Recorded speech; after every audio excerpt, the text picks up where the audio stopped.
રાજકોટ શહેરમાં self driving car ભાડે લઈ પરત નહીં કરી છેતરપિંડી આચરનારા અમુક ગુનાઓ અલગ અલગ પોલીસ સ્ટેશનમાં નોંધાયેલ હતા અને આ આરોપીઓ નાસ્તા ફરતા હતા, જેના અનુસંધાને માન્ય CP sir, additional CP sir તથા ડીસીપી ક્રાઇમ જગદીશ ભાંગરવા સર દ્વારા આ આરોપીઓને તાત્કાલિક પકડવા સૂચનાઓ કરેલ હતી, જેના અનુસંધાને રાજકોટ સિટી ક્રાઇમ બ્રાન્ચ પીઆઈના માર્ગદર્શન હેઠળ પીએસઆઈ શક્તિસિંહ ચુડાસમાની ટીમ દ્વારા આરોપીઓને પકડવા માટે પ્રયત્નશીલ હતી.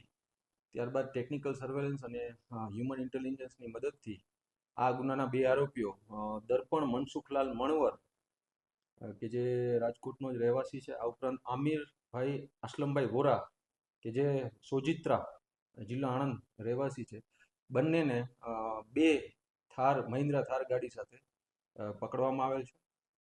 અને આ ઉપરાંત આ આરોપીઓ ઉપર માલવિયા, ગાંધીગ્રામ તાલુકા અને યુનિવર્સિટી પોસ્ટેમાં આવા અલગ અલગ ગુનામાં એમને પકડવાના બાકી હતા, જેમાં તેમની અટકાયત કરી પોલીસ સ્ટેશનમાં વધુ તપાસ તજવીજ માટે સોંપવામાં આવે છે. સાહેબ, ગુજરાતમાં વેચતા હતા કે અન્ય કોઈ રાજ્યમાં વેચતા હતા? આરોપીનો કોનો શું રોલ? દર્પણ મનસુખલાલ વોરા પોતે સેલ્ફ ડ્રાઇવિંગ કાર અહીંયાથી ભાડે મેળવતો હતો.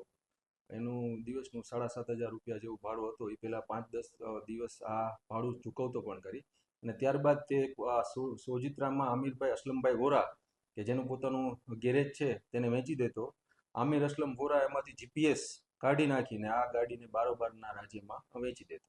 આ એમની એમો હતી. સાહેબ, હજી કેટલી આવી ગાડીઓ?